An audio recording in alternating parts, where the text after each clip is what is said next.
What are the five filters identified by Herman and Chomsky, and how do they work?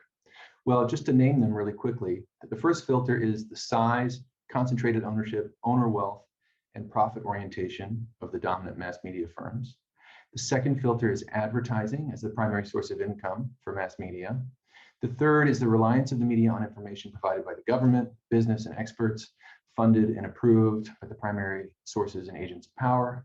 The fourth filter is flack as a means of disciplining the media.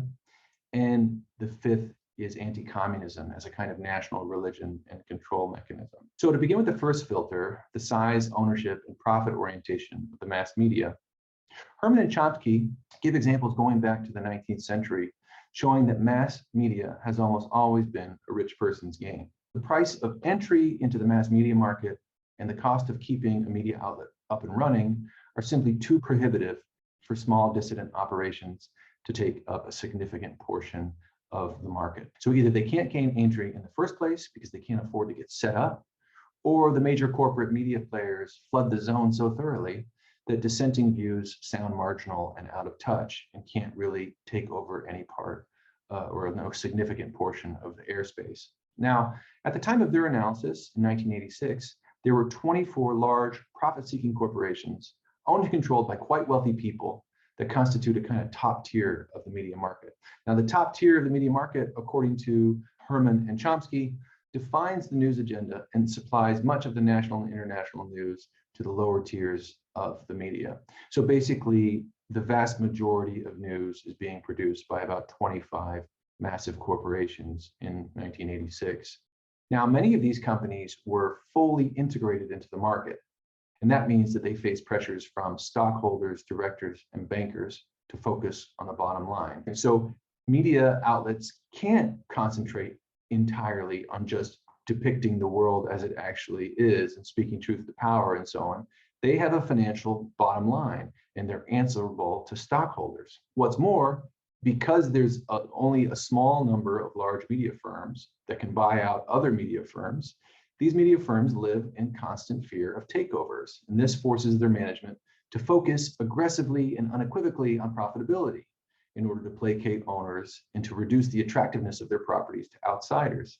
So the control groups of the media giants also brought into close relationship with the mainstream of the corporate community through boards of directors and social links. And that brought another layer of corporate profit-oriented pressures to bear on media companies. Large media corporations also face major pressures from the government. Essentially, media corporations depend on governments for their licenses, right? So in order to be a media organization in a country, you need to get approval, a kind of state licensing. And this legal dependency puts media organizations in a way, makes them vulnerable vis-a-vis the government. Now, all of this has arguably gotten worse since Herman and Chomsky's original analysis. So as we said, in 1986, there were about 24 large firms that were producing the vast majority of the world's news. But today, in the most recent account that I've read anyway, there are 6 major media firms that produce 90% of the content consumed internationally. And in the United Kingdom, 3 major media corporations produce 90% of the news. And these corporations are subject to the same kinds of pressures that we've been describing. So I think one can reasonably ask, along with Herman and Chomsky, whether there's room for meaningful dissent in that kind of corporate media environment, where such a small number of massive, profit-driven corporations are producing the news that we consume. Now, the second filter is advertising and the pressures that they bring to bear on media organizations. So since the mid-19th century, advertisers have effectively functioned as a kind of de facto licensing authority for the media. Why is that? Because newspapers stacked with advertisers have a competitive advantage. If you're getting a lot of money from advertisers, that means you can sell your product for cheaper. And if you sell your paper cheaper than the next person, and there isn't a significant difference in the coverage, or at least not from the point of view of the readers, that puts you at a massive competitive advantage. So not having advertisers can easily put papers out of business and media companies out of business. This fact has always put working class papers and working class media outlets at an obvious disadvantage because working class readers tend to have less money. That makes advertisers less interested in them. And as we just said, media companies with fewer advertisers have a more difficult time surviving in the free market. So this gives advertisers a lot of power, and they've been a kind of basically function as patrons, providing a sort of media subsidy. And because they've been patrons for the media have been competing for their patronage.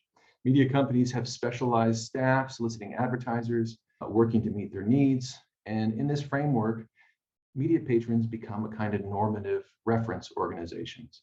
The media has to accommodate their requirements to succeed. This means that you rarely ever see large corporate advertisers on televisions sponsoring programs that engage in serious criticisms of corporate activities. Well, that's kind of a no-brainer, right? So you can see how the pressure of advertisers is brought to bear on media organizations. Media organizations can't survive financially without advertisers, and advertisers don't want to see media organizations running critical coverage of their businesses. Why would they? They're paying for them after all. So in general, advertisers want to avoid any kind of content that interferes with the buying mood. Now, the third filter is the reliance of the media on information provided by the government, business, and experts from these two. Right? The mass media need a constant supply of interesting information to function. They can't afford to be everywhere at all times. And so, as we already said, they have these overlapping interests with centers of corporate and political power, and that's where they tend to station their people. They're at these central nodes of corporate and state power. So in the US context, that means they have media coverage at the White House, the Pentagon, the State Department in Washington, D.C. And also there are centers of media coverage in business corporations and trade groups. There's a constant flow of information that's treated as credible, trustworthy, and newsworthy coming from the government and from large corporations. Also, we should point out that these organizations, the government and large, powerful corporations themselves run massive news media outlets themselves. Essentially, they're producing a kind of ready-made news for media outlets so they can then go and put it out on their own networks, right? So the government and corporations also bend over backwards to make things as easy as possible to get the news that the government and corporations want them to have. So they provide media organizations with facilities in which to gather. They give journalists advanced copies of speeches and forthcoming reports. They schedule press conferences at hours geared towards news deadlines. They write press releases in usable language, and they carefully organize their press conferences and photo opportunity sessions, right? So in effect, these large bureaucracies are also powerful subsidies for the mass media. So you have advertisers who are patrons for the media because they make it cheaper for them to put their product out and therefore make them more competitive. But then also you have these large bureaucracies within the government and within corporations, which are also subsidizing the media and kind of creating the news for them. And you get this kind of symbiotic relationship between government experts and people from business and trade unions who come in and speak on these media outlets with the voice of authority. Okay, so the fourth filter is what Herman and Chomsky call flak.